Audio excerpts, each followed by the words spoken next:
going on, YouTube universe? Welcome to the Hip and Shoulder, where we discuss everything Australian rules football. And after a very full-on week, I'm dragging myself to the finish line here. I'm feeling absolutely ruined. I feel like death tapping me on the shoulder. He's ready to take me. But later tonight, another round of football goes off, so I've got to get my tips in.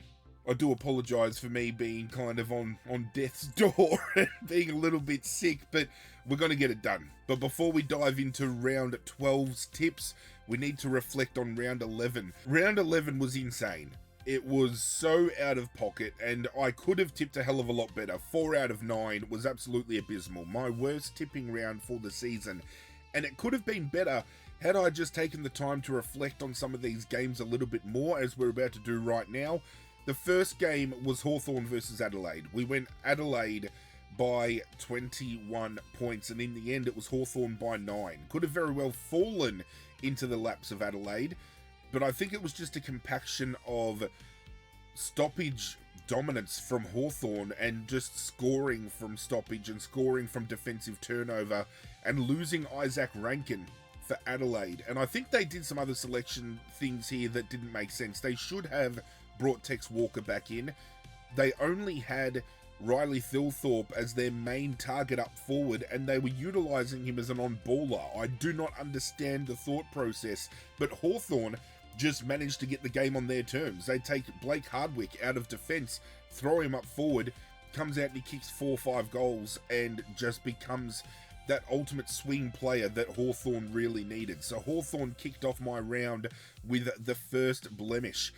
Rolled the dice with Richmond to win against Essendon at Dreamtime at the G, and we picked up that tick very happily, and I am very happy that we managed to get our second win of the season, especially given at the start of the year, one of my predictions was that Richmond would win more games this year than Essendon, and currently after 11 rounds, I've got something right.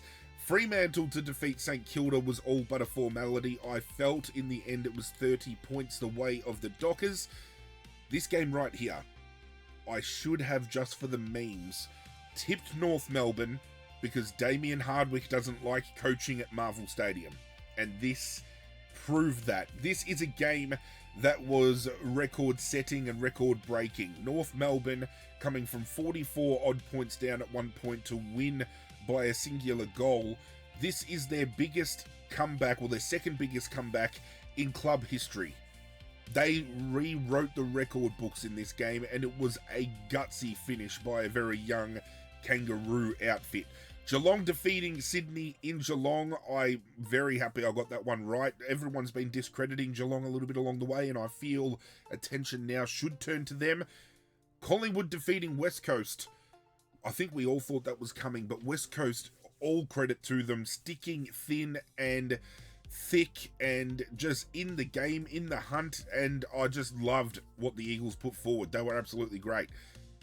We tipped Port Adelaide to defeat Carlton, so much so that I selected Port Adelaide at home as my certainty, as my gauntlet tip. We have been eliminated from the gauntlet because Port Adelaide couldn't get the job done against Carlton. Carlton winning incredibly emphatically. Josh Fraser has been the coach at Carlton for 2 rounds. Carlton has won both of those games. Rub that in your face, Michael Voss, why don't you? Speaking of record-breaking, GWS, 14 goals in the third term against Brisbane, who did not score a goal, I don't think. Biggest third quarter haul in AFL VFL history. Ended up being the biggest score I think GWS has ever kicked in club history, and the biggest score that they've ever registered in any quarter in club history. This was a record-setting and record-breaking weekend, because not only did we see North Melbourne set a record, GWS break records, but Scott Pendlebury in the Collingwood game breaks the all-time games record. So it was just left, right and centre. Everything was popping off. Final game of the round. Western Bulldogs picked up a win against Melbourne late in the piece. I will still argue that Harvey Langford did mark that ball late, and it was punched out of his hands like he controlled it and it was kind of just knocked out. The camera angle doesn't do it justice, but 4 out of 9. Incredibly abysmal. I hope people in the competition did way better than I did, just to give us a little bit of a little bit of normal, you know what I'm saying? Just please be better. And we did have 7 out of 9 was the most correct amount of tips this week, so congratulations must go to MagTig77 and Footy Campfire for tipping the most correct amount of tips in round 11 for the competition. Turning attention to total tips, it is still Welsh Duke sitting in front now on 2 tips, 77 tips total, so congratulations to you once again, sir. My top 10 continues to round out with Skyvo, Ron Schill, Gramercy Riff 78, Big Kev Shendo, and Team Wiggles from 2nd through to 6th, all equally on 75 tips, separated by total margin. We then move down to Evelyn May, Master Tipper from PA, Some Cripple, and myself, rounding out the top 10, but from that 7th to 10th position, again, each of us on 74 tips, separated by margin. Welsh Duke, Duncan, congratulations for holding it down once more for another round. Congratulations to my top 10, and thank you once more each and every week to the 34 that have gotten on board the tipping comp this year. Now that we've got all the housekeeping out of the way, let's try to do better this week. Let's look ahead to the tips of round 12, the first of the mid-season buys. Oh God, they're back. It kicks off tonight. St Kilda, Hawthorn, Marvel Stadium. Now we turn attention to the history, and we see that over the last few years, apart from St Kilda back in 2023, it has been Hawthorn in a close contest both times. Like, you know, only 5 points in 2024, 20 points in 2025. But I think given the scope of where these teams are at this year, we've got Jack Gunston coming back in for Hawthorn. We've got Will Day coming back in for Hawthorn. Will Day's stat line doesn't lie. Of the 21 games that Will Day has played in, the last 21 games he's played in, they have won 17 of them.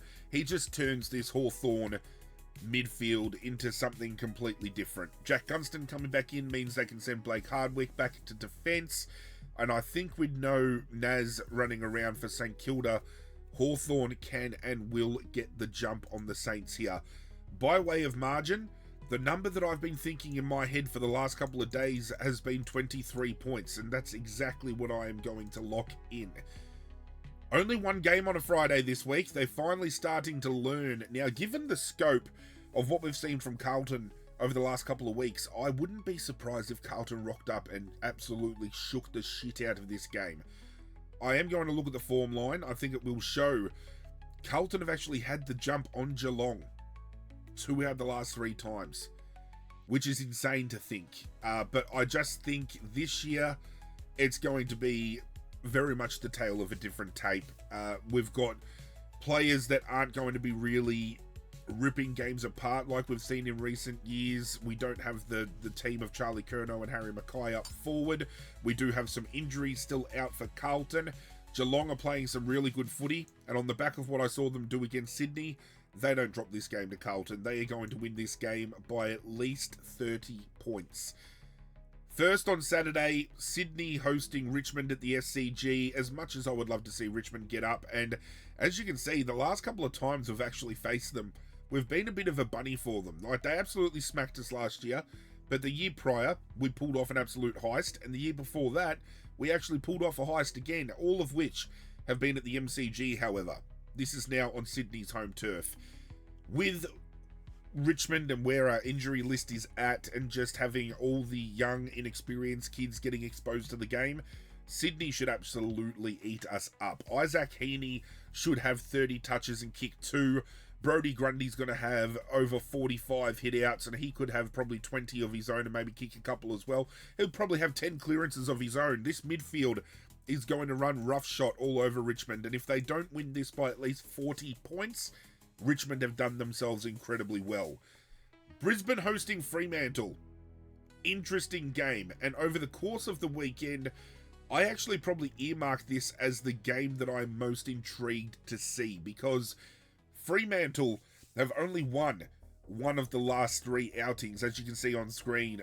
All of them have been played in Fremantle, Brisbane managing to get the better of them last year by a comfortable margin, but Brisbane have lost 2 on the trot against teams that are true contenders. I feel are true contenders anyway.